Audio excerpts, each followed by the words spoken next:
noches a todas y todos. Soy Norberto Lloves de la Escuela de Psicoterapia para Graduados. Estamos en otra noche de psicoanalistas dialogando con las letras. Les paso a Ali Levin para que siga con la coordinación. Bueno, gracias Norberto. Buenas noches a todas y a todos. Un gusto volver a encontrarnos con este ciclo, con todos ustedes. Esta es la última reunión de este año 2021. Y bueno, le damos la bienvenida a este ciclo que depende de la Comisión de Cultura y que pertenece a la Secretaría Científica de la APG, cuyo secretario es Norberto Lloves, y la comisión la integran el secretario y Verónica Ginocchio. Les agradecemos la presencia de los colegas que están de Latinoamérica, sobre todo que están siempre, y además, bueno, uno de los panelistas de hoy es un colega de Uruguay, y a todas las personas de otras disciplinas que estamos leyendo y nos siguen acompañando. Psicoanalistas dialogando con las letras se inicia como un colectivo, como un grupo de colegas y amigos interesados en indagar sobre la escritura y la palabra, con el fin de brindar un espacio de apertura y reflexión. La verdad que se fue logrando, y lo vamos logrando, ¿no? Como sobre todo esta palabra apertura. Este grupo está coordinado por mi amiga y colega Verónica Ginocchio y por mí. Además está integrado por María Casariego de Gainza, Mabel Fuentes, Edurne Recalde, Beatriz Rodríguez, Daniel Slutsky, Daniel Weisbrot, Carlos Baise y Abel Zanotto, que les tocan las últimas letras del abecedario.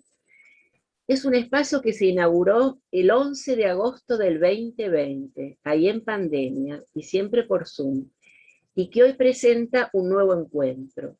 Nos antecedieron 2 mesas donde cambiamos el encuadre. El encuadre del 2020 y gran parte del 2021 siempre fueron 2 panelistas al estilo de hoy, siempre con las intervenciones por chat, y un día Abel Zanotto trajo la idea de traer la película de Almodóvar y trabajamos la voz humana, con sopranos, con psicoanalistas, y la última vez, la anterior, fue Campanas y Campanitas, entre Quasimodo y Alicia, que no se trata de Alicia Levin, sino Alicia de Carol Lewis. Hoy presentamos De escribir el propio horror, vivencia, experiencia y narración. Vero, te escuchamos. Bien, vamos a presentar a los panelistas de hoy. Los voy a presentar en orden de cómo van a compartirnos sus pensamientos. Rafael Civilce, psiquiatra, expresidente de AUDEP y de la Sociedad de Psiquiatría del Uruguay, y es ex coordinador de la sección psicoterapia de la Asociación Psiquiátrica de América Latina. Analía Kalinek es maestra, psicóloga, integrante del colectivo Historias Desobedientes, conformado por quienes tienen un vínculo filiatorio con genocidas de la última década. Su padre fue condenado a cadena perpetua en 2010 por crímenes de lesa humanidad. Es autora del libro autobiográfico Llevaré su nombre, La hija desobediente de un genocida.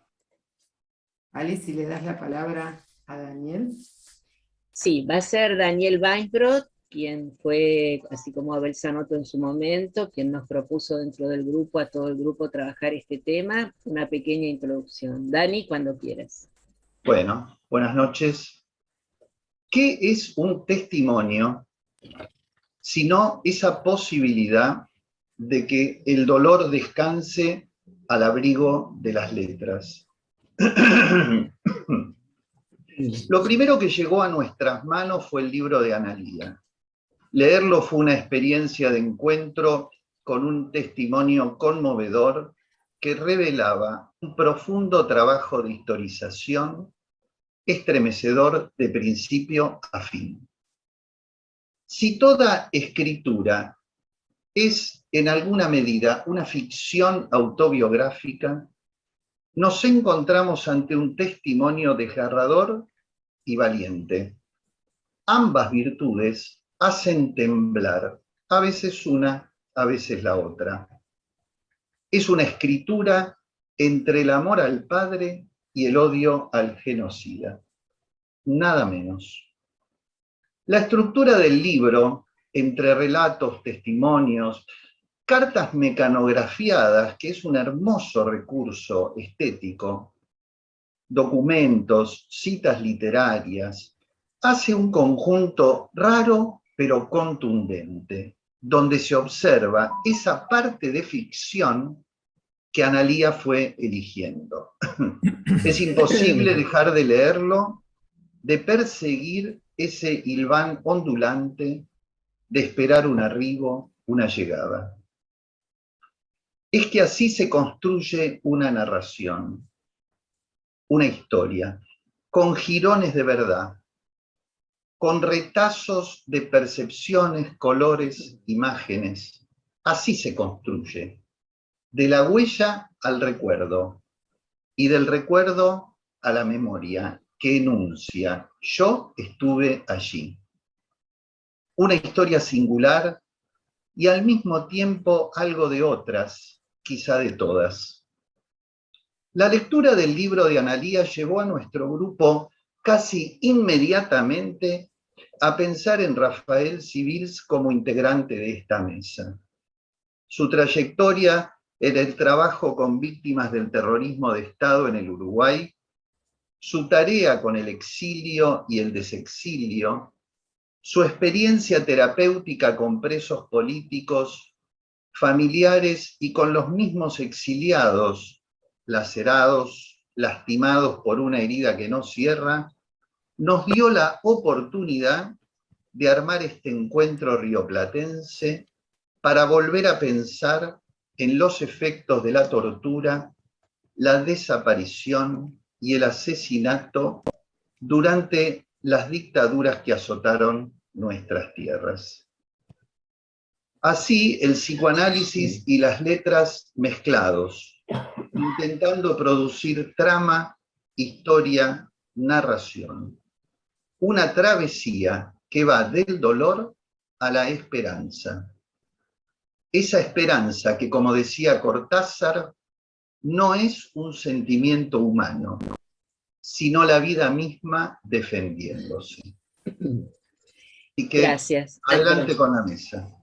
Bueno, gracias por tu introducción. Y bueno, Vero, si arrancamos. Adelante, Rafael, te escuchamos. Bueno, yo les agradezco mucho la invitación a la Asociación Escuela Argentina y bueno, a todos sus integrantes. Yo voy a referirme a un área específica, porque el daño que provocó el terrorismo de Estado y las dictaduras es muy extenso, así que yo voy a tomar solamente el retorno de los exiliados.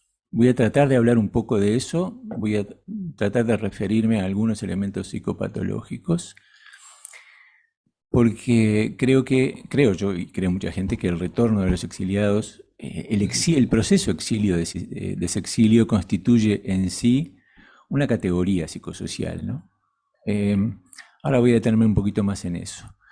Pero antes de empezar a hablar de algunos aspectos teóricos, clínicos sobre el tema, les voy a contar una historia. Una historia que en Uruguay pasó, fue muy intensa en su momento y después quedó como bastante desapercibida. La dictadura uruguaya duró desde el 73 hasta el 85.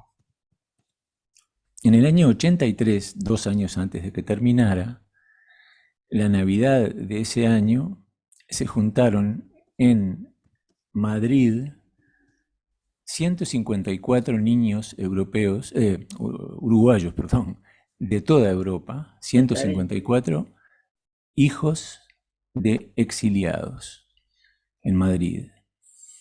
Niños de 3 a 17 años. Y esos niños se subieron a un avión y vinieron a Uruguay. En plena dictadura, se armó una estructura para que sus padres, algunos de ellos que estaban presos, los pudieran ver. Se armó una estructura para que conocieran a sus familias, para que conocieran el país. Y yo les pido un poco que se pongan en la cabeza, ¿no?, de esos niños y de esos padres que mandaban a sus niños al territorio del terror y de la esperanza al mismo tiempo. Ese avión partió de Madrid acompañado por algunos políticos uruguayos y españoles y por gente de la Cruz Roja y de las Naciones Unidas. Llegó a Montevideo y los niños se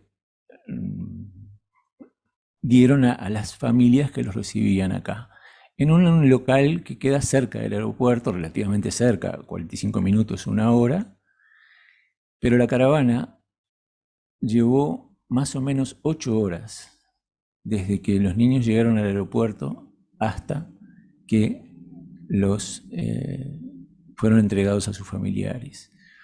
Porque la gente estaba toda en las calles, la gente estaba gritando, alentando, sobre todo la consigna era "tus padres volverán". Hay una película, hay un libro, hay bastante material al respecto. Pero eso quedó como un poco olvidado frente a otras cosas que pasaron, y yo creo que es muy importante volver a traerlo porque fue una experiencia que tiene referencias políticas muy importantes, pero a nosotros en particular nos interesan las referencias emocionales, ¿no? Y las consecuencias que pudo haber tenido eso. Quería empezar con esta historia, y ahora sí voy a volver a hablar de que el exilio y el retorno constituyen en sí una especificidad, un proceso que hace que estas personas que se fueron y volvieron integren una categoría psicosocial. En tanto, la problemática depende específicamente de lo que les tocó vivir.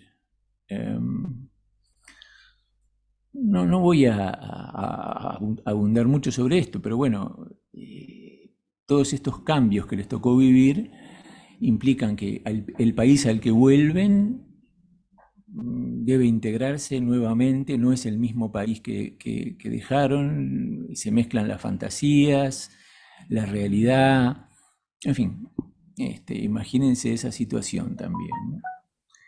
Lo cierto es que siempre este tipo de exilio está marcado por la violencia, por las violencias, distintos tipos de violencia que suceden una y otra vez. Siempre está marcado por la ambivalencia, porque el exilio, digamos, se elige muy poco, más bien la gente se va porque si no le pueden pasar cosas muy malas. Pero el retorno se elige y hay una profunda, hay posibilidades de quedarse o de volver, y eso exige decisiones, y esas decisiones tienen polos conscientes e inconscientes donde la ambivalencia los marca. El otro elemento es la regresión. Son personas que cuando se van a un medio donde necesitan holding, necesitan continencia. Los mecanismos vuelven a ser los mecanismos de la infancia, los mecanismos regresivos. Cuando vuelven a una tierra que ya no es la de ellos, que ha cambiado, y también necesitan continencia. Entonces, eso era lo que veíamos en la clínica, ¿no? Personas con aspectos regresivos, con necesidad de holding, con elementos de ambivalencia, marcados por la violencia, cuyos principales impactos fueron en 3 áreas, digamos. Uno, la identidad. La identidad es una función más que algo ya constituido. La identidad se va construyendo todos los días. ¿Quién soy? ¿Qué hago? ¿A dónde voy? Y depende del entorno. Y esta identidad se fue poniendo a prueba permanentemente, se fue tensando el clima en las sucesivas rupturas de continuidad, ¿no? La capacidad de mantener un sentido de mismidad y de integración era permanentemente puesto a prueba en la ida y a la vuelta. Y no solo la identidad individual, sino que la identidad familiar, ¿no?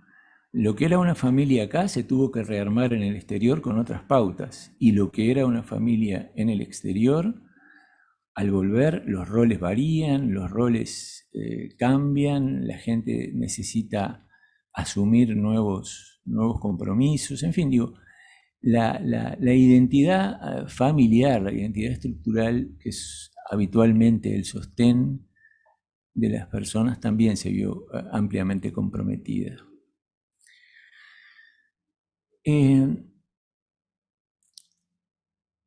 Entonces, el otro aspecto donde se veían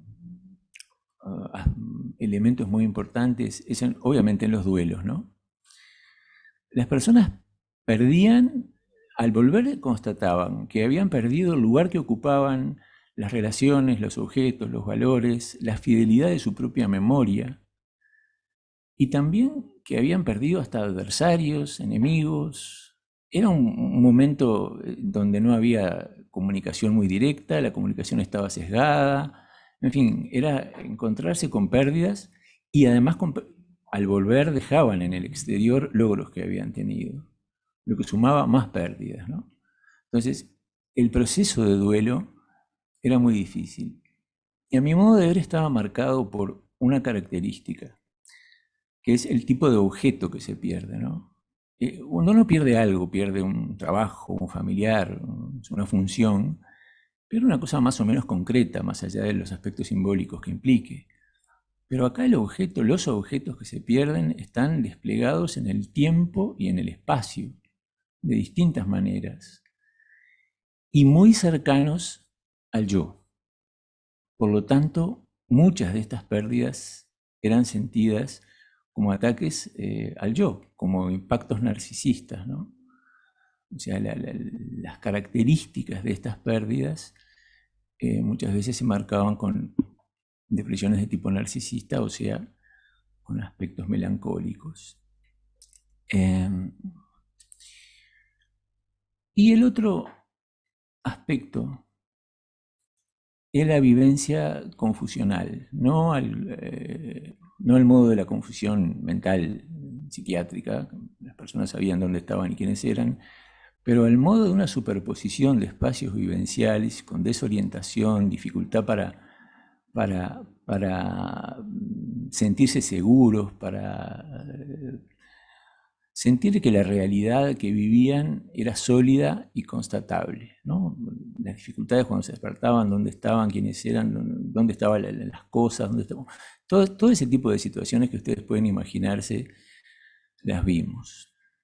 Entonces, violencia, ambivalencia, regresión, duelos, ataques a la identidad, confusión, todo esto generaba los elementos que después se veían en la clínica, ¿no? Angustia, depresión, problemas psicosomáticos, trastornos corporales, trastornos conductuales muchas veces, ¿no? Adicciones, alcoholismo, dificultades para encajar. Y con todas estas cosas, bueno, tuvimos que trabajar para lograr darles algo de holding, con miedo además, porque nosotros teníamos miedo porque estamos trabajando todavía en dictadura y las personas que venían muy asustadas también, porque venían no contaban las cosas así nomás porque estaban acostumbrados, era un régimen de terror, ¿no? En el régimen de terror la gente no le cuenta las cosas a cualquiera así nomás. Todo ese clima era el que se vivía. Yo estoy recortando por los aspectos psicopatológicos para mostrar esto, porque hay que rescatar que la mayor parte de estas personas, o muchísimas de estas personas, lograron superar estas situaciones y lograron reinsertarse y lograron rearmar sus vidas y lograron vivir vidas intensas, sobre todo cuando lograban asumir la identidad de migrantes. Cuando ya no decían yo acá era de una manera y allá era de otra, sino cuando decíamos yo soy un migrante, a mí me tocó esto, mi identidad es esta. Mi identidad empezó en Uruguay, después me tuve que ir, después volví, y ese soy yo. Eso es lo que me tocó y tengo que integrarlo y voy a tener espacios vacíos que tengo que rellenar con las cosas que fui llenando en el exilio. Esa era una muy buena cosa, cuando las personas empezaban a integrar sus vivencias. Así que no todo fue negativo, había cosas positivas.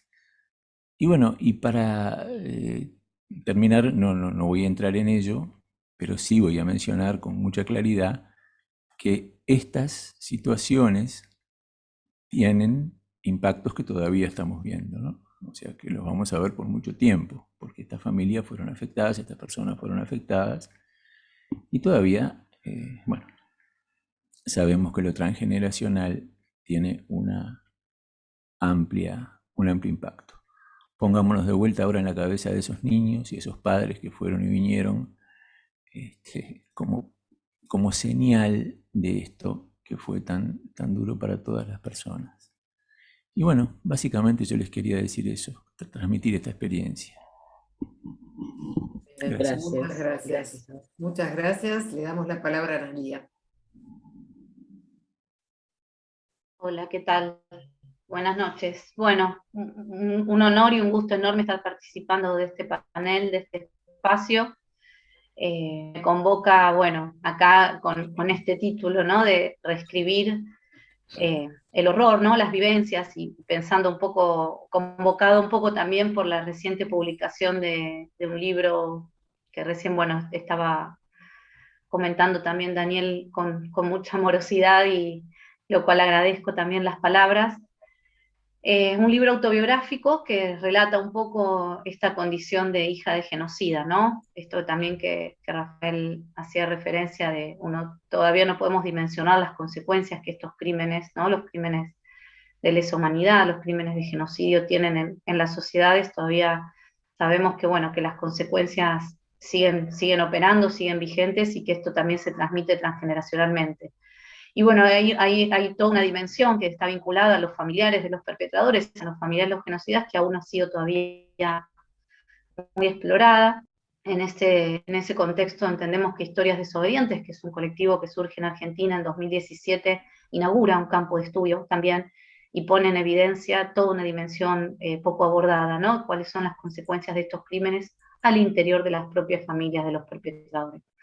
Un poco el libro narra mi historia, contada en primera persona, de manera un poco ingenua al principio. Yo ignoré durante 24 o 25 años la condición de genocida de mi papá. Yo nací en dictadura, nací en el año 79. La dictadura en Argentina fue desde el 76 hasta fines del 82, principios del 83. Y en ese contexto luego vinieron, bueno, el juicio de las juntas acá en Argentina, y después lo que se conoció como las leyes de impunidad, las leyes de obediencia debida y punto final. Y en ese contexto yo crecí, ¿no? En años de impunidad, ignorando la vinculación de mi papá con esos crímenes, asistiendo a círculos muy endogámicos, ¿no? De escuelas privadas, católicas, con círculos sociales muy restringidos, ¿no? Recuerdo mis actividades recreativas en el club de la Policía Federal, poco contacto con el afuera, ¿no? Muy pocas posibilidades de invitar a compañeritas o compañeritos a jugar a casa, mucho menos de yo ir a la casa de otras personas. Y en esa endogamia, en ese mundo bastante cerrado, fui creciendo en el marco de una familia tipo, con un papá que trabajaba mucho, con una mamá ama de casa. Nosotras somos 4 hermanas mujeres, yo soy la segunda. Y bueno, en ese marco empezaron como las primeras desobediencias, digo yo, a nivel inconsciente. Tengo un escrito que se llama Soy maestra y tengo faltas de ortografía, ¿no? Un estigma que me acompañó durante mucho tiempo, casi de manera sintomática, fueron las faltas ortográficas, y hoy las pienso como esa imposibilidad de acomodarme a las normas preestablecidas, o algo que tenía que salir de manera sintomática, que se vaya por fuera de la norma, porque es algo muy alevoso si uno lo piensa y lo analiza, ¿no? Después, retrospectivamente.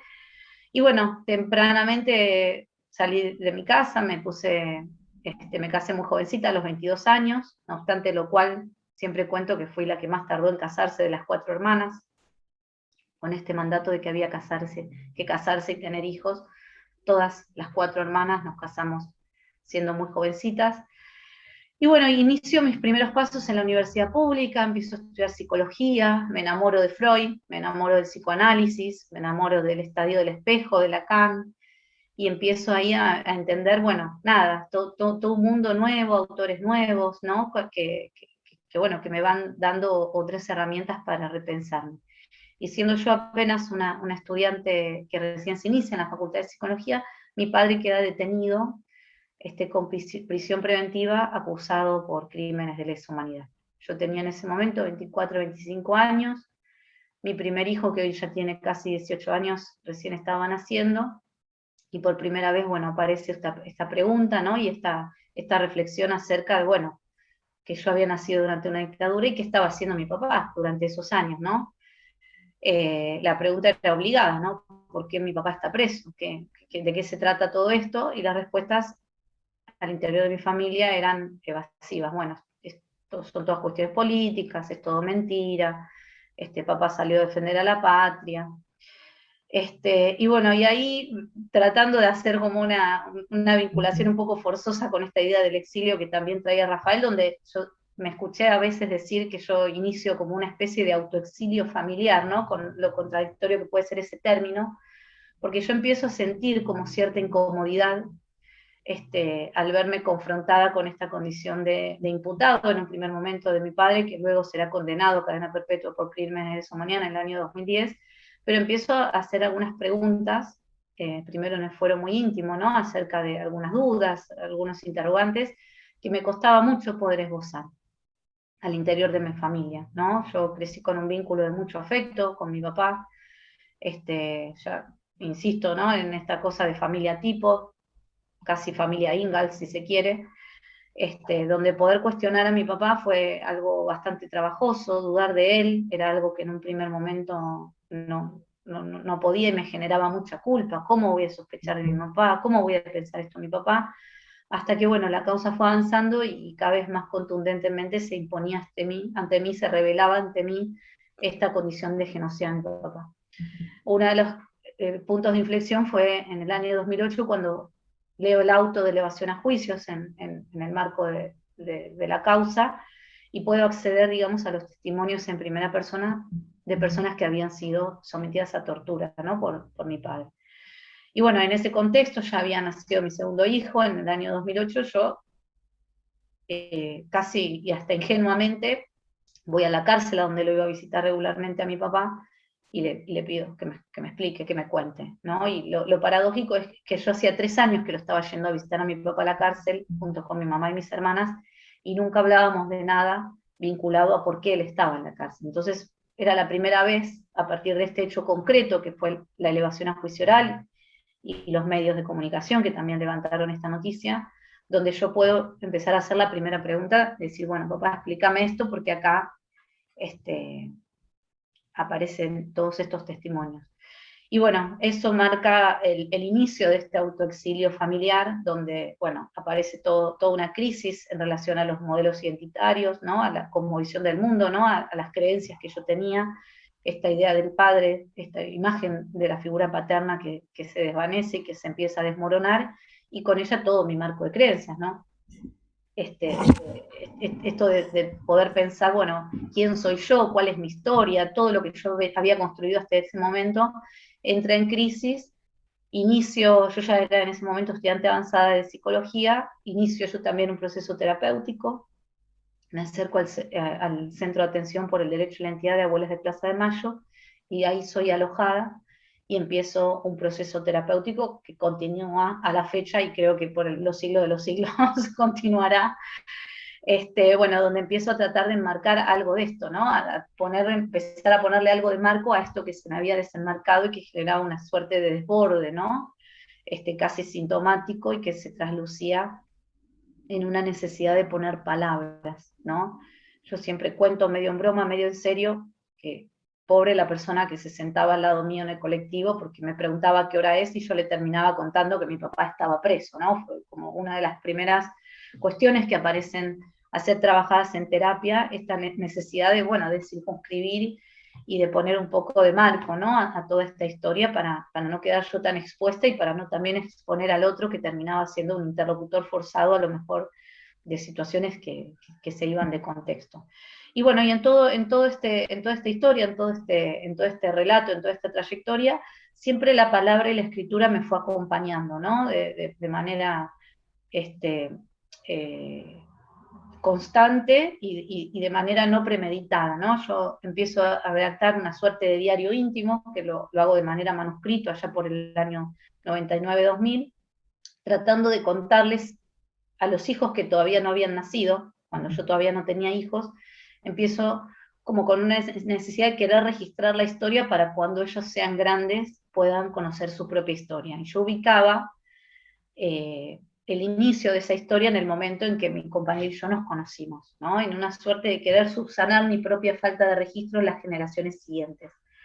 A medida que va avanzando el relato, bueno, se va entrecruzando, ¿no? La historia de un país que de repente se me cae encima de alguna manera, en este círculo tan cuidado en el que yo, y tan endogámico en el que yo fui creciendo, donde, bueno, la reapertura de los juicios, la lucha de tantos años de los organismos de derechos humanos, con las madres y las abuelas a la cabeza, los hijos después de los desaparecidos que se conforman y también se suman a esta lucha, los testimonios de los sobrevivientes, marcan un camino que no tiene precedente en otros países de Latinoamérica, incluso del mundo, y que generan las condiciones, bueno, para que después se produzca el juzgamiento de los responsables de crímenes de lesa humanidad, y que los propios familiares genocidas en muchos casos podamos noticiarnos de nuestra propia historia también, ¿no? Porque conocer la historia de mi papá, la cual yo ignoraba, fue gracias a este proceso histórico que llevamos adelante en Argentina y que tiene que ver con poder juzgar a los responsables de estos crímenes. Entonces, bueno, todo ese recorrido, todos esos 20 años, digamos, desde que empecé a escribir a la fecha, están como narrados en tiempo real, donde siempre fui haciendo registros narrativos de lo que me iba pasando, mis contradicciones más íntimas, mi recorrido lector, hechos históricos que fueron pasando a nivel social y que van marcando también hitos, ¿no? En esta historia personal que todo el tiempo va teniendo su vinculación con la historia de un país, y bueno, se da cuenta, digamos, en el libro de este recorrido personal, que bueno, que termina, digamos, no termina, ¿no? Pero como que tiene un cierre parcial en el libro con lo que es el surgimiento de Historias Desobedientes, que surge en el año 2017, que se inicia acá en Argentina, pero que hoy ya tiene su correlato en Chile, ya se ha conformado una Historia Desobedientes Chile, una Historia Desobedientes Brasil, estamos inaugurando ahora en diciembre una Historias Desobedientes en Paraguay, y ya se han empezado a contactar los primeros familiares de genocidas también de Uruguay, ¿no? Esto lamentablemente da cuenta de la universalidad de estos crímenes, da cuenta, bueno, de la necesidad también que tenemos los familiares, los genocidas, de empezar a dar testimonio y de empezar a poner palabras a esto que también nos llena de vergüenza, ¿no? Cuando podemos empezar a tomar dimensión y empezar a tomar vergüenza de lo que hicieron estos familiares, es todo un camino de elaboración y de reconstrucción y de poder posicionarnos frente a mandatos muy contradictorios también, ¿no? Porque hay un deber de lealtad familiar que está fuertemente instalado, digamos, en nuestras sociedades, en nuestras culturas, desde el punto de vista religioso, desde el punto de vista cultural, desde el punto de vista social, desde el punto de vista legal también, donde el principio de cohesión familiar, por lo menos acá en Argentina, que es donde puedo dar cuenta, tiene como esta impronta muy fuerte, y donde los familiares genocidas nos vemos como obligados a tener que romper ese mandato tan potente, ¿no? De lealtad a los padres, de obediencia, si se quiere, también familiar, frente a otro deber también social muy fuerte, que es el de repudiar estos crímenes, ¿no? Entonces, bueno, en esa disyuntiva aparece este colectivo, que viene también a hacer un aporte a la construcción de la memoria colectiva, y que está conformada por familiares de genocidas. En un principio éramos hijas, hijos, hoy ya somos también nietas, nietos, sobrinos, hermanos de genocidas, que bueno, que salimos a pronunciarnos, a repudiar los crímenes y a sumarnos también a esta lucha en orden de defender los derechos humanos. Así que bueno, yo voy a contar un poco hasta acá, hay mucho más como para contar, pero me parece que estaría bueno a lo mejor generar algún intercambio y poder hacer así una suerte de conversatorio para poder hacer algo más dialogado. No sé qué dicen los moderadores, las moderadoras. Gracias, Analía, gracias. Suerte que dijiste, ¿no, Vero? Que iba a haber que cortarla. No, Vero, si estás de acuerdo, me parece que está bien para poder, Sí. nada, cada tanto recuperarnos, hablábamos recién con Mónica Fabeluques en privado, y también alentarnos.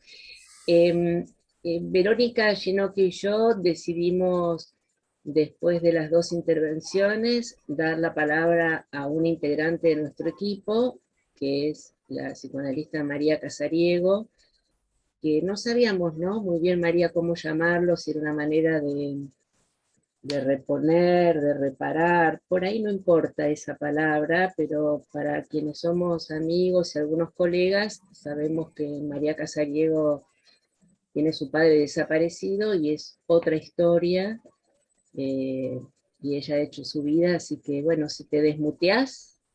Sí, ya me desmuteé. Gracias Analía, gracias Rafael. Yo quiero contar un poquito un par de cosas. Me parece que Analía y la historia de Analía y la mía somos dos caras de una misma moneda de un país que vivió un drama que tendrá consecuencias históricas por mucho tiempo y del cual tenemos que trabajar mucho, reconstruir esa memoria desde todos los distintos lugares. Y como víctimas, los que lo hemos padecido, como psicoanalistas para atender a los pacientes que lo necesiten. Me pregunto cómo se inscribe el horror. Analía pudo escribir un libro, es una expectativa que yo tengo, todavía no lo pude hacer. Eh, Soy una hija de desaparecidos atípica, porque cuando desapareció mi padre yo tenía 17 años, lo cual es bastante particular. En general, los hijos de desaparecidos eran muy pequeños.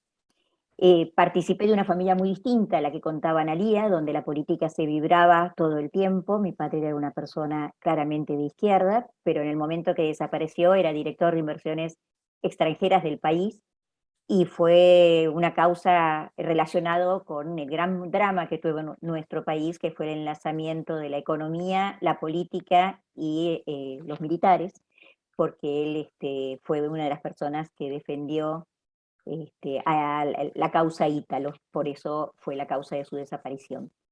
Pero quería plantear un poco esto para preguntarnos juntos cómo se inscribe el horror, o se intenta inscribir el horror. En mi caso particular fue a través del colectivo, de los distintos colectivos que me acompañaron y me ayudaron a encontrar mi identidad en este lugar, y de los intentos de justicia que costaron un montón y que me transformaron en testigo y querellante de la causa de mi padre, con lo cual logré que fuera a prisión un torturador muy particular y muy complejo, que era Vergés.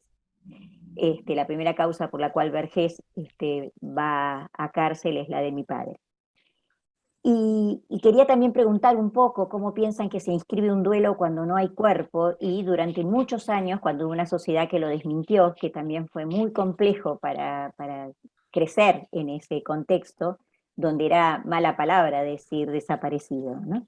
Si digo, lo importante de los logros que hemos tenido en estos tiempos en donde ha habido un imaginario social distinto. Y para cerrar, porque me parece que es importante el debate, solamente quiero contarles, yo tengo 4 hijos, perdí una hija que nació y murió a los 10 días, y las causas, fue mi primera hija, consideran que fueron emocionales. Luego nacieron los otros 4, que han intervenido y han hecho distintas cuestiones en política en relación a la reivindicación del lugar del desaparecido en la Argentina. Pero que hay uno de ellos que hizo una cuestión, es artista, y un día vino a plantearme que en su escuela le pedían que se encargara de hacer un monumento en relación a los compañeros desaparecidos de su colegio, y que él no sabía mucho qué hacer. Yo le sugerí un par de días, me dijo, no, mamá, déjame, yo quiero ver qué pude entender de lo que pasó con el abuelo. El día que se iba a abrir ese monumento, me pidió que yo llegara unos minutos antes porque me lo quería mostrar a mí primero, que lo abrieran en el salón. Y cuando llegué al salón me encontré con una placa de acero biselada, espejada, en donde decía presentes, y cuando uno miraba esa placa, se veía. Me di cuenta que había entendido todo. Con esto dejo abierto el debate. Y muchas gracias por dejarme participar y gracias en nombre de mi padre. Bueno, Bueno, gracias a todos los que acá, y María, no tenés nada que agradecer, sos parte. Debo tener 10 mensajes en el teléfono, igual que Vero, ¿no, Vero? Entre el agradecimiento a los panelistas, a vos, María, y al equipo por la valentía, y a la escuela, como siempre, a la escuela, sobre todo, por la valentía y la libertad. ¿Querés que arranque, Vero, y después tomás las de Cabrera y Slutsky, que son más largas? Lo que vos digas. como quieras, sí, sí, sí, sí. Bueno. Bueno, y gracias a los que nos acompañan por las intervenciones. Estela Maidac le pregunta a Rafael si podrías contar más sobre estos niños y por qué volvían solos. Perdón, hay una antes de Daniel Weisbrot que le pregunta a Rafael si pensás que ese charter quebró algo del andamiaje de la dictadura que terminó cayendo 2 años después. Sí, Bien. la tenía después. Sí. Juntamos algunas, Rafael, juntamos para los dos, Rafael, ¿sí? Claro. Sí, sí. Juntamos para los dos panelistas, ¿te Y parece? después van comentando, sí. Juntamos 3 preguntas, pusimos 2, la del avión Sí. y la de los niños, la de Weisbrot y esta del andamiaje, y tengo también la de Paulina Zuckerman, que le gustaría saber qué consecuencias en lo familiar tuvo su rebeldía, no sé cómo llamarlo. Y si vos tenés las de Analía, que son las que hizo Cabrera y los bueno, esta es para Analía también, lo que quieras o puedas contar, agrega Paulina al final. ¿No? Jorge Cabrera pregunta, Analía, si además del libro y el diario que vos escribiste, hay lugar para la ficción en la escritura, ¿no? Y Daniel Slutsky y Mariana Wikinski preguntan ¿qué curso tuvo la solicitud de los integrantes de Historias Desobedientes para que la justicia los autorizara a declarar contra familiares y padres? Bueno, esas son las preguntas que vamos a tomar por ahora. Y hay una de Perla Frenkel, si querés la querés agregar para Analía, que podría enlazarla. Ok. Perla Frenkel, sí. Dale. ¿Por qué la vergüenza, Analía, si lo que muestran es dignidad de sujeto? Esta es la pregunta, comentario de Perla. Bueno, le damos la palabra. No sé quién quiere empezar. Rafael estaba así que lo respetamos ese arranque. Va a ser muy breve. Esos niños volvían solos porque los padres estaban exiliados o estaban acá. No podían volver los padres. Estaban presos acá o estaban en el exilio y no podían volver. Si contribuyó con la caída de la dictadura, y bueno, pienso que sí, junto con otras cosas que pasaron en esos momentos que fueron de mucha movilidad social.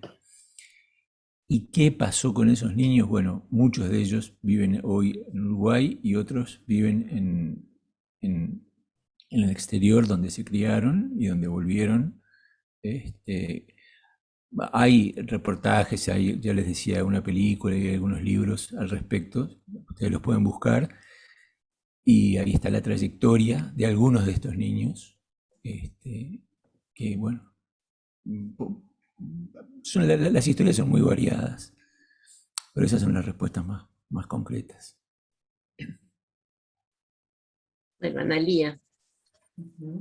Bueno, voy a decir algo muy polémico. En relación a la primera pregunta, si hay lugar para la ficción, bueno, primero, en el libro, no según cómo se lo interprete, ¿no? Porque digo, uno siempre que cuenta una historia, cuenta su versión de la historia, ¿no? Si bien trata de ser algo fidedigno y algo que está, bueno, narrado, me han preguntado, ¿no? Si va a haber un segundo libro.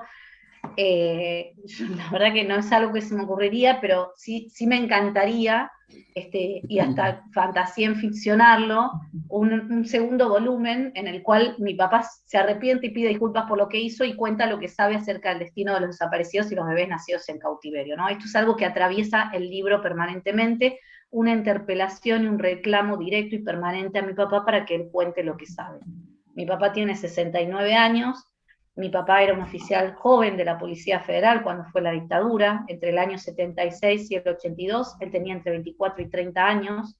Dentro de la cadena de mandos, él era el que ejecutaba las órdenes, digamos, a él se lo ubica concretamente formando parte de las patotas que iban a secuestrar y después torturaban en los centros clandestinos, o sea que no hay lugar a duda acerca de que él conoce y conoció cómo fue la logística, y lo puedo dar fe, digamos, de su buena memoria. Digamos, mi papá es una persona que siempre se destacó por su inteligencia y por su buena memoria, de la cual además y siempre hizo alarde. Entonces no tengo dudas acerca de mi papá, tiene información sensible acerca del destino de algunos de los desaparecidos y los bebés nacidos en cautiverio. Entonces, que él siga reteniendo esta información, que él siga guardando silencio acerca de esto, lo único que hace es reconfirmar su crueldad y reconfirmar, digamos, esta posición ideológica e inquebrantable dentro de estas configuraciones y cosmovisiones del mundo, que lo que hacen es, no sé, todo el tiempo retroalimentar esa crueldad y esa maldad.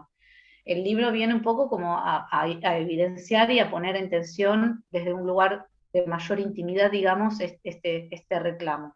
Y la ficción podría ser eso, porque más allá de un anhelo personal, contrario a toda lógica, que yo creo que solamente me lo puede dar mi condición de hija, no hay ningún elemento objetivo que me pueda permitir pensar que mi padre pueda llegar a arrepentirse o a dar alguna información. Sin embargo, sigue estando este pedido permanentemente, ¿no? Esta insistencia. O sea que tendría que ser algo ficcionado que esto pueda llegar a pasar. No sé si responde. Después, en relación a la segunda pregunta, un poco para ponerla en contexto, nosotros como agrupación, una de las primeras acciones políticas concretas que llevamos adelante fue la elaboración de un proyecto de ley para que se permita que los hijos y las hijas de los genocidas podamos declarar y testificar en contra de nuestros padres genocidas. El Código Procesal Penal prohíbe taxativamente que un hijo pueda declarar o testificar en contra de su padre o madre, excepto que el crimen haya sido cometido contra el propio hijo o un familiar de igual grado. En este dilema se encontró un compañero, Pablo Berna, cuando se acercó a la Secretaría de Derechos Humanos a decir, bueno, yo escuché de boca de mi padre este relato. Su padre había sido médico militar en Campo de Mayo y era una de las personas que inyectaban a los detenidos que luego venían arrojados con vida al mar. Cuando Pablo va a presentar su testimonio, se encuentra con esta prohibición, con este escollo legal, donde se le prohíbe que él pueda testificar en contra de su padre. Años después, cuando surge el colectivo Historia de Desobedientes, Pablo propone elaborar un proyecto de ley para revertir esta situación. Bueno, el proyecto de ley fue presentado 2 veces, nunca fue tratado, no obstante lo cual, ya hay varios familiares de genocidas que hemos declarado en juicios, han declarado en juicios. Pablo Berna ha declarado en el juicio contra Ofensiva Montonera y se le ha permitido declarar porque su padre no era imputado en esa causa. El papá de Pablo está impune aún, está libre e impune, y el testimonio de Pablo en el juicio contra Ofensiva Montonera versa en torno al relato intrafamiliar que Pablo escuchó de boca de su padre. O sea que lo más lógico sería que al padre se le impute después de ese testimonio, cosa que aún no ha pasado. Y después hay otros familiares genocidas que han declarado, siendo que su familiar genocida ya ha fallecido, ¿sí? Y la otra cuestión paradojal que se ha dado es, hace 2 años, en febrero del 2020, minutos antes de la pandemia, a mi padre le habían otorgado salidas transitorias, y como agrupación nosotros nos presentamos en una audiencia que se llevó a cabo frente al rechazo de las querellas de la Fiscalía frente a esta medida, y una audiencia que se concede para rever esta medida, y nosotros como agrupación nos presentamos con la figura de amicus curiae, y en ese contexto no solo argumentamos como colectivo los motivos por los cuales a un criminal de lesa humanidad no se le deben otorgar ningún beneficio en la ejecución de las penas, sino que además yo también presto declaración. Me preguntan, ahí sí yo iba a hablar en esa audiencia, cosa que no estaba ni programada, pero atendiendo a que podía hacer un aporte, yo también ahí declaro y pido expresamente que no se le otorguen salidas transitorias al genocida Eduardo Emilio Carinet, mi padre. Y en el marco de las argumentaciones, esto lo pusimos en el amicus curiae que redactamos, y además lo dije expresamente, incorporamos como prueba un escrito, una demanda que mi propio padre genocida me está haciendo actualmente a mí para declararme indigna y desheredarme de mi madre, que yo no puedo heredar a mi mamá que falleció en el 2015. Esa demanda está incorporada en el libro como material documental, porque es muy interesante, pero donde básicamente lo que se argumenta es a ese tribunal de casación penal decirles, bueno, ustedes quieren otorgar salidas transitorias a este criminal de lesa humanidad, alegando una reinserción social y familiar, cuando en el fuero civil, ustedes pueden leerlo en primera persona, está argumentando todas estas cuestiones para expulsar a su hija del acervo hereditario, donde lo que lisa y llanamente se trasluce es esta lógica de pensamiento que sigue vigente en este hombre, que es mi padre, donde hay que eliminar al que piensa diferente. Y donde esa eliminación al que piensa diferente se traslada al núcleo mismo de la familia. Mi padre me quiere eliminar de la familia porque yo no pienso como él. Entonces, no había nada más que agregar. Mi padre inicia su escrito diciendo que yo fui detectada por grupos activistas en la Facultad de Psicología, ¿no? Entonces se volvía como irrisorio un argumento de los jueces, ¿no? Pretendiendo una reinserción social y familiar a ese hombre, donde además agregué, y sigo agregando, y sigo repitiendo hasta el cansancio, que tiene información sensible acerca del destino de desaparecidos, que tiene información sensible acerca de los bebés nacidos en cautiverio, y que se sigue callando la boca. Entonces, ¿qué posibilidad de reinserción social puede haber frente a este hombre que ha cometido esos crímenes, que no se arrepiente de lo que hizo, y que sigue guardando silencio acerca de información que la sociedad, e incluso su propia hija, le está pidiendo que devele? Entonces, bueno, el proyecto de ley no ha prosperado, no obstante lo cual los familiares genocidas nos hemos abierto camino en distintas maneras y en distintos juicios para poder llevar nuestro testimonio, y es algo también que estamos promoviendo desde el colectivo, ¿sí? Y en la medida que también se va difundiendo la actividad del colectivo, aparecen nuevas historias desobedientes, porque muchas veces los familiares genocidas ignoramos que somos portadores de información sensible, ¿sí? Porque desconocemos todo este mundo que hay acerca de la lucha de los organismos de derechos humanos, en virtud de la cuestión muy endogámica, digamos, en las cuales nosotros crecemos y nos formamos. Y en relación a la otra pregunta de la vergüenza, que agradezco la pregunta, pero siempre digo lo mismo cuando aparece como este comentario, digo, yo sé que no tenemos ninguna culpa, digamos, acerca de lo que hicieron nuestros padres y que no nos tiene que dar vergüenza, pero el inconsciente parece que no lo quiere entender. Entonces, como que uno carga, digamos, con cierto estigma, con cierta vergüenza, con cierto sentimiento de culpa, a veces con cierta necesidad de hacer algo que viene de uno vaya a saber dónde, y que tiene que ver, bueno, con estos crímenes que fueron capaces de cometer nuestros progenitores.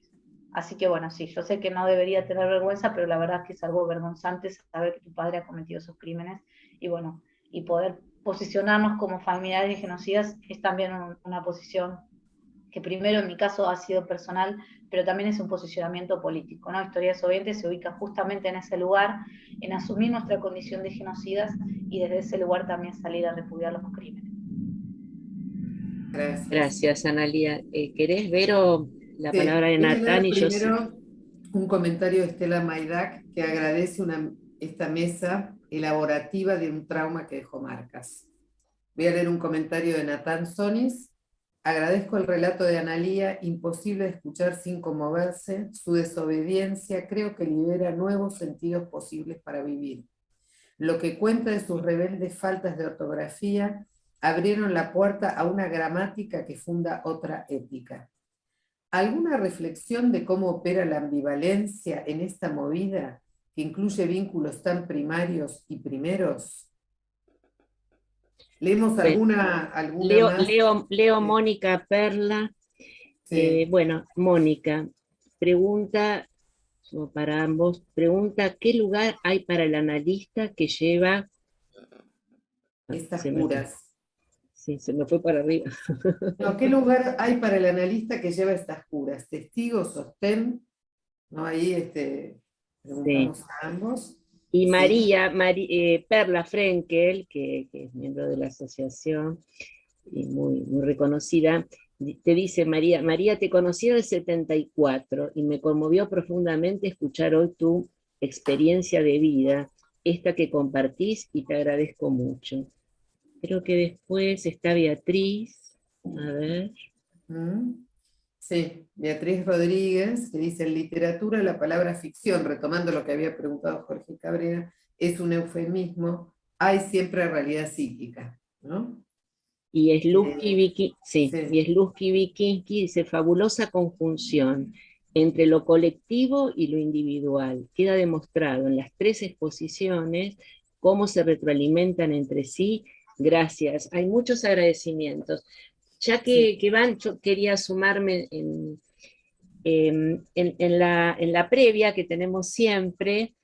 Estábamos conversando con Analía, porque digamos, tuvimos con Carlos la posibilidad de conocer a dos personas del colectivo que está con ella y que están filmando ese video también sobre algunos colectivos que hay en Alemania sobre hijos de la SS, de los criminales de la SS, ¿no? Entonces, ahí le preguntaba yo al grupo, pero sobre todo a Analía, el tema del nombre, ¿no? Porque hay como dos posiciones, digamos, ¿no? Si llevar el nombre, como va a contar ella, que significa llevar el nombre del padre torturador, y que ella le agregó ahora la vergüenza, u otros lugares y colectivos que plantean otra cosa. Y a vos, Rafael, siguiendo un poco la línea de Mónica, pensaba, porque además es una teoría que vos trabajás, la de la continuidad existencial, ¿no? Y pensaba cómo, yo pensaba esto, cómo fue recibido, ahí Verónica puso el link de lo que contó Rafael, hay un video que algunos ya lo tienen en sus teléfonos, pero se los recomendamos ver porque además de conmovedor, da cuenta con imágenes del relato tan profundo de Rafael. ¿Cómo fue la despedida para ustedes, analistas, para la institución que vos estabas trabajando, que nos contaste? ¿Y cómo pensás que cuando llegaron allá, otra vez, este, pudieron, o cómo fue? Bueno, hasta acá las preguntas que hicieron. Seguís vos, Rafael, que es el orden que estamos llevando. Sí, así Analía descansa. Pasó un rato. Yo, en primera instancia, vos decías, bueno, el tema de la continuidad existencial, pero para que exista una continuidad existencial, que es lo que se le puede aportar a estas personas, primero tiene que existir una confianza básica, siguiendo al mismo autor, a Winnicott, ¿no? Y para que exista una confianza básica hay que ganársela de vuelta. Son personas que, por lo menos los desexiliados, pero también las personas que habían sufrido daño por distintos elementos del terrorismo de Estado, había que lograr que confiaran en un contacto humano. Alguien preguntaba qué se hace. Bueno, básicamente no hay un psicoanálisis específico de esto, sino que me parece que pasa mucho más por generar confianza y contacto humano. Y después vemos si se pueden analizar muchas más cosas. Que la persona pueda, bueno, como se trabaja con el trauma, ¿no? Abre acción y, bueno, en todo caso después analizar. ¿Qué pasó después cuando estos niños volvieron? Nosotros en realidad, yo particularmente no vi vi a algunos, pero no vi a estos niños en toda su trayectoria. Sí hay algunas personas que los vieron, hay algunas publicaciones, yo después se las puedo pasar, de gente que estuvo más cercana, pero las situaciones fueron muy distintas, ¿no? Yo me quedé pensando en una de las preguntas que se hacían hoy, y era, bueno, si esto tuvo algún impacto en la caída de la dictadura. Sí, probablemente sí. Pero también hubo después mucha controversia respecto a, bueno, poner a esos niños, muchos de ellos, los más grandes, más o menos entendían qué pasaba y tenían 17 años. Los otros, bueno, se le dio, y ustedes van a ver en un videito que hay por ahí, una característica puramente política. No se pensó en otras cosas, o sí se pensó, seguramente se pensó, porque tampoco era, la gente que lo hizo no era demasiado, o sea, no era tonta, sabían que iba a haber otras consecuencias, en cada una de esas personas. Pero bueno, se prefirió en aquel momento, y los exiliados, que fueron quienes, los padres de esos niños quienes tomaron la decisión, prefirieron, bueno, que esos niños vinieran y de alguna manera se convirtieran en una especie de bandera política, por lo menos durante un tiempo. Claro. Y bueno, esa fue una decisión que hubo que tomar en un momento muy difícil de este país, ¿no? Ahora uno pensaría, bueno, no sé, ¿qué haría cada uno de nosotros con su hijo de 3 años, de 5 años, de 9 años? En ese momento hubo 154 personas que tomaron una decisión, a mi modo de ver, muy controversial, pero muy valiente. Y no, me parece que no es el lugar para enjuiciar o para decir si esto está bien o mal, sino simplemente para contextualizarlo en términos históricos. Gracias. Eso. Gracias. Analía. Bueno, varias cosas me anoté de las preguntas. Bueno, el tema de la ambivalencia, y bueno, y después casi que viene de la mano con la otra pregunta que aparecía en el chat sobre la disociación. En el libro se ve un poco este recorrido que yo voy haciendo en términos de, primero yo lo ubico a mi papá disociado, ¿no? Fue un trabajo de mucho análisis poder conjugarlo en la misma persona, ¿no? Esta idea de padre genocida básicamente es como un oxímoron, ¿no? O se es padre o se es genocida, y sin embargo los hijos de los genocidas, las hijas de los genocidas, tenemos padres genocidas. No debería existir esta categoría, o se es padre o se son genocidas, son como excluyentes. Sin embargo, aparece esta conjunción que aparece en algunos casos disociado, como en el caso de mi papá. Él estaba disociado, él dentro de mi casa él cumplía la función paterna, y había otra dimensión de él que en un principio yo desconocía, que tenía que ver con su condición de genocida. Pero esto no se da en todos los casos. A veces el genocida, como en el caso de Checolás, o como en el caso de otros relatos que aparecen en historias oyentes, aparece en su dimensión más cruel también al interior de la familia. Y esto hace que haya recorridos distintos, recorridos personales y subjetivos, ¿no? Y yo siempre traigo el caso de Mariana Dopazo, ella se autorreferencia como ex hija de Miguel Echecolás, porque es un posicionamiento subjetivo distinto, y también de mucha valentía y de mucha elaboración. Que ella haya elaborado y que ella haya tramitado el cambio de apellido hace a un recorrido y a una necesidad personal, que tiene que ver con ese padre, que tiene que ver con esa historia singular. En mi caso es distinta, ¿no? Y entonces la elaboración mía viene a partir de no reivindicar mi condición de hija de genocida, pero sí de asumirla, ¿no? De poder pensar, bueno, esto es mi padre, a mí cambiarme el apellido no me representaba en términos simbólicos ninguna modificación. Entonces, asumir la condición de padre genocida fue como un paso necesario para yo poder reconstruirme y poder a partir de ahí también accionar, ¿no? Decir, bueno, esta es mi historia, este es mi padre, esta es la historia de mi padre, y por tanto es también mi historia, y desde este lugar, bueno, no sé si refundar el apellido, como lo sostiene Daniel Ferenstein, cuando hicimos el primer encuentro internacional de historias desobedientes, el sociólogo Daniel Ferenstein empieza a elaborar las primeras ideas acerca de los familiares genocidas, y ubica como estas dos corrientes, ¿no? Desde la necesidad de salirse del linaje con un cambio de apellido o refundarlo, ¿no? Historias desobedientes y mi posicionamiento también personal tiene que ver con esto, ¿no? Desde un lugar, primero que es personal y después que es político, ¿no? Decir, bueno, somos los propios familiares de los genocidas los que salimos a repudiar estos crímenes, y los que salimos también desde esta condición que tenemos y que nos toca a militar y a colectivizarnos. Y el tema de la ambivalencia, en el caso mío, digamos, se pudo haber generado frente a una relación de amor que yo tenía, digamos, con este padre, en este vínculo tan primario, pero que después se termina transformando, ¿no? Yo en el libro se va dando cuenta de este recorrido y de cómo yo puedo ir ubicando que se trata de la misma persona, y de la misma persona que en un punto, cuando yo empiezo a desobedecer sus mandatos, no tiene dudas en accionar contra mí y en generar su propia crueldad contra mí, en accionar cruelmente contra mí.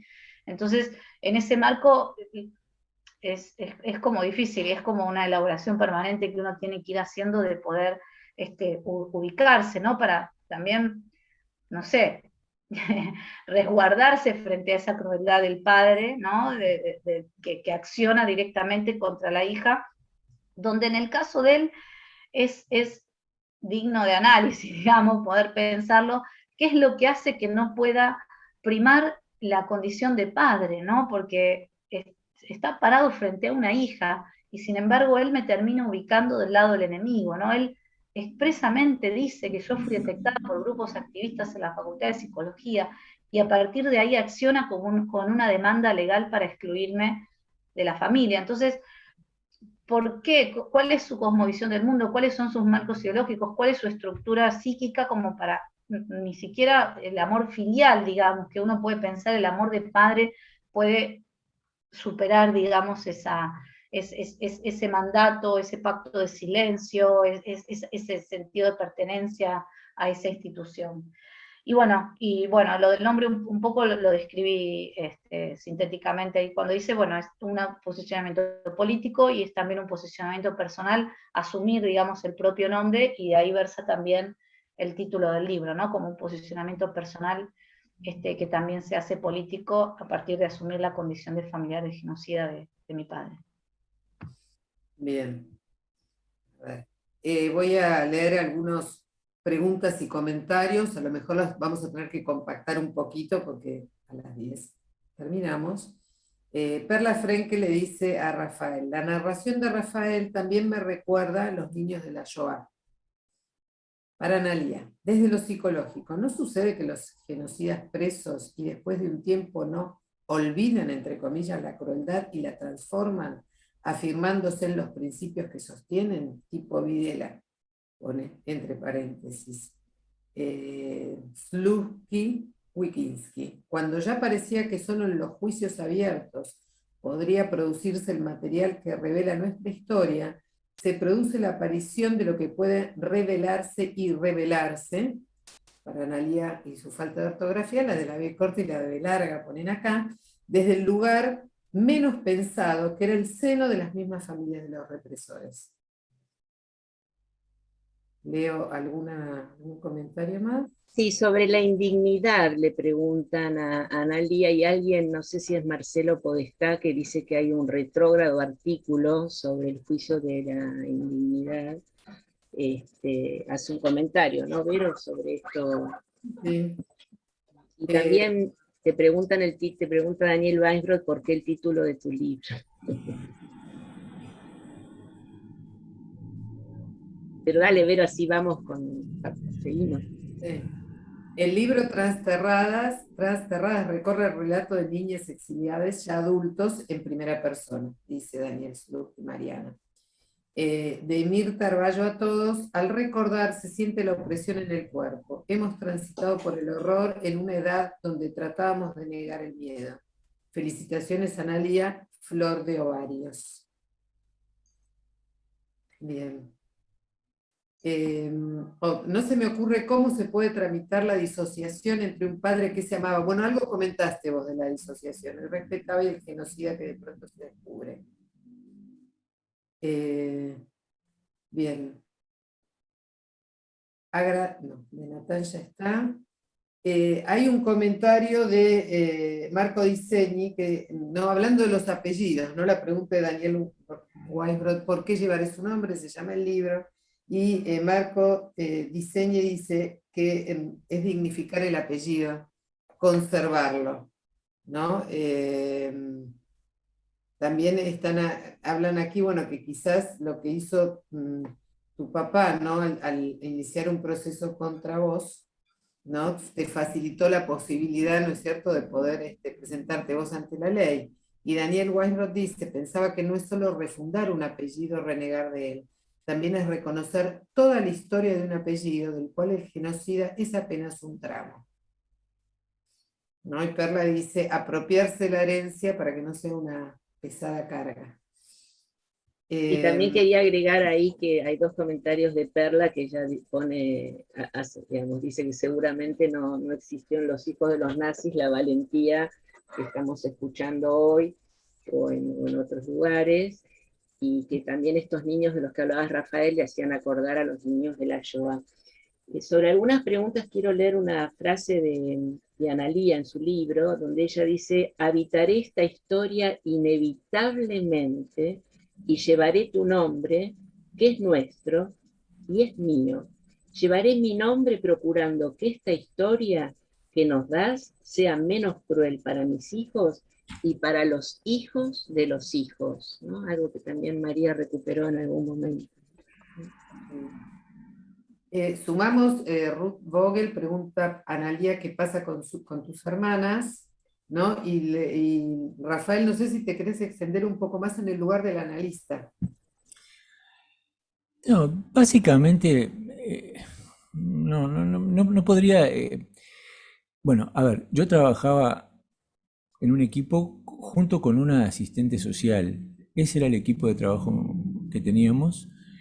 Y no era un psicoanálisis, era básicamente asistencia social, apoyo psiquiátrico y eventualmente alguna interpretación psicológica, sobre todo centrada en ganarse la confianza, en despejar las interrogantes más importantes, y a veces acompañar a la persona, llamarla por teléfono, digo, un trabajo muy, muy de compañía. Algunas de esas personas después sí continuaron en tratamientos más de corte psicoterapéutico, pero la gran mayoría, tanto de las personas que volvían del exilio como que salían de la cárcel, se trató sobre todo de un apoyo psicosocial, fundamentalmente. No tanto, si bien sin dejar de utilizar el instrumento psicoanalítico, la teoría, bueno, utilizarla como elemento cuando era necesario, pero la mayor parte era psicosocial. Quería preguntarle una cosa, Analía. Es obviamente, todo el mundo alaba y todo el mundo, y yo también, la valentía que vos tuviste. Yo te quería preguntar un poco sobre el miedo. Muy bien.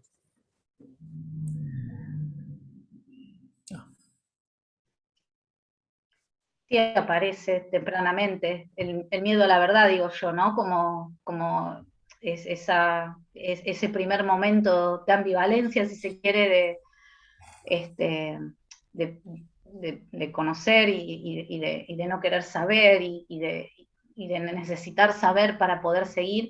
Y después aparece un miedo también muy visceral, que tenía que ver con la idea de transmitir algo malo, ¿no? Yo me acuerdo que había nacido mi segundo hijo en el año 2008, que es cuando yo hago como este quiebre, digamos, y yo lo miraba como recién nacido, ¿no? Y pensaba también en mi papá, y pensaba que él también había sido un bebé en algún momento, y yo pensaba si no había algo malo, a lo mejor en la genética incluso, ¿no? En esta cuestión tan instalada, ¿no? De herencia, que yo pudiera estar transmitiendo algo malo, ¿no? Como que a ver si había algo de eso malo que yo estaba siendo transmisora, ¿no? Y era algo que me angustiaba mucho y que me daba también mucho miedo, pensar que algo de esa crueldad también se podía transmitir de alguna manera. Y después, bueno, las angustias, bueno, la soledad, a veces el rompimiento con esa familia de origen, ¿no? Y con esos vínculos tan primarios, es algo que muchas veces me generó, no sé si miedo, bueno, angustia seguro. Y ahí aparece, bueno, la pregunta por mis hermanas que también estaban haciendo, que bueno, está en otro capítulo sin resolver, porque mis dos hermanas más chicas, que básicamente tienen mi misma edad, yo nací en el 79 y ellas nacieron en el 80 y en el 82, ellas acompañan con su firma la demanda que mi papá me está haciendo, o sea, ellas también me están demandando. Y no es un dato menor que ellas son personal civil de la Policía Federal y las dos son egresadas del Instituto Universitario de la Policía Federal. ¿No? Hablando de estos círculos endogámicos y cómo se transmite y se retransmite también determinadas cosmovisiones del mundo y determinados marcos ideológicos, bueno, ahí aparece como muy evidentemente estos marcos ideológicos que contienen, ¿no? Que sostienen, pero a la vez que también que oprimen y condicionan, ¿no? No es casual que justo sean estas dos hermanas, personal civil de la policía y egresadas del Instituto Universitario de la Policía Federal, que estén alineadas al pensamiento genocida de mi padre, ¿no? Pensamiento genocida que no tengo dudas que sigue existiendo y ahí enquistado, ¿no? Dentro de estas instituciones que todavía tienen que hacer mucho trabajo de revisión y donde todavía ahí tenemos una gran deuda social, ¿no? Pensar cómo sigue operando esta lógica de pensamiento en estas instituciones que no han logrado revisar nada del pasado reciente, y que no logran ser interpeladas tampoco por estos juicios y por todo este trabajo de memoria que se hace desde los organismos.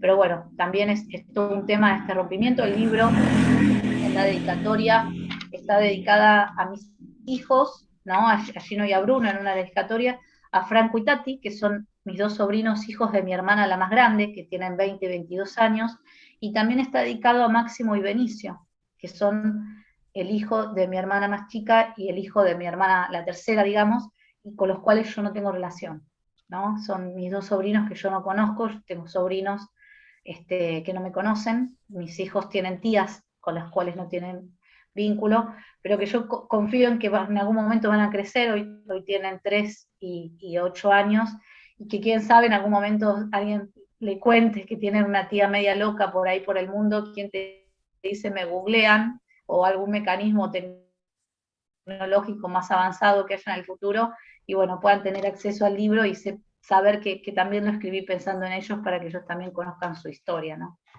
Que no va a ser nada seguramente coincidente con la historia que le transmitan mis hermanas, pero bueno, por lo menos van a tener ahí a disposición otra versión de la historia y otro relato de la historia familiar. Gracias. Verónica, en vez de hacerle el corte a ustedes con el tiempo, me insiste que cerremos y que cierren. No cerramos, me dijo, cerra vos, Ali. Sí, perdón, me voy a desdecir un minuto para leer lo último que dice Perla, eso que decía Rafael. Es Perla, un acto analítico. analítico, ¿no? Sí. Ahora sí. Bueno, gracias a ustedes, y siguiendo con esto de la deuda social, ¿no? Que por ahí pagamos un poquito hoy, simbólicamente, hablando, trabajando. En el diario de esta mañana, en la tercera hoja, aparecían 30 nombres de genocidas que todavía siguen escapándose y huyendo de la ley. 30 que Daniela nombraba también.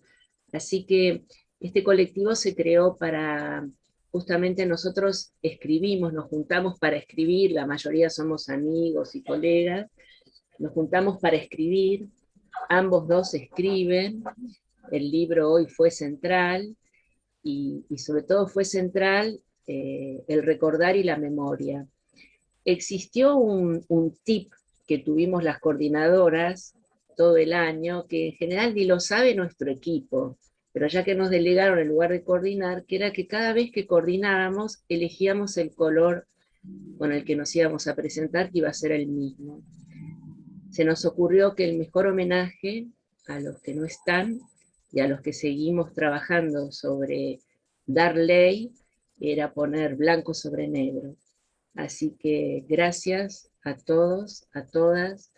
Norberto hoy en la previa dijo, hace falta que estemos reunidos para hablar de todo esto. Así que celebramos con un aplauso de vida, y no sé, Norberto, si querés decir algo, estamos dentro de la Comisión de Cultura. En principio le voy a dar la palabra también a Mónica. Mónica. Sí, antes que diga, lo que queremos decir que hoy cerramos el año para la presidenta y para el secretario científico. Perdón, de vuelta, Mónica, disculpa. Ahí. Hoy cerramos el trabajo del año, ¿no? Otra vez. Estamos como... Ahí. ¿Podés? Ahí. Muy ¿Ahora? bien. Sí. Ahora sí. Vos primero. Bueno, en principio agradezco la presentación de hoy, fue muy conmovedora. Alguien dijo en el chat, muy valiente, y creo que estas valentías, la verdad que son muy conmovedoras, pero también nos acompañan en quienes hemos vivido en forma directa lo que fue el pasaje por esa dictadura tan cruel, y estamos viendo todo el tiempo que lleva el procesamiento de eso silenciado, ¿no?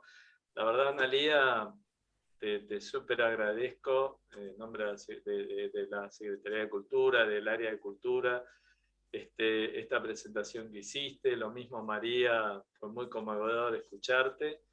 Y bueno, muchísimas gracias a Alicia Levine y Verónica Ginocchio por estas presentaciones y a todo el equipo que conforman desde el área de cultura. La verdad es muy contentos de todo lo que fue este año. Mónica, te doy la palabra como Muchas presidenta. gracias. Muchas gracias. Bueno, la verdad que conmovida, me ha tocado el alma. Tengo mucha emoción y gratitud y orgullo porque la institución que formamos presenta estas actividades. Así que se los agradezco de corazón y espero el año próximo reencontrarnos con algo así. Son como pequeños mojones de la elaboración que no para, pero que sigue costando. Nuestra emoción me parece que da cuenta de eso. Así que muchas gracias, Rafael y Analía, y a todo el equipo por haber generado este espacio. Gracias. Bueno, Bueno, abrimos los micrófonos. Sí. Le vamos a permitir que abran los micrófonos. Ya está, solicitamos que lo reactiven. Y bueno, despedimos este espacio y seguramente vamos a ver cómo lo seguimos el año que viene. Así que bueno, un gran aplauso. Gracias.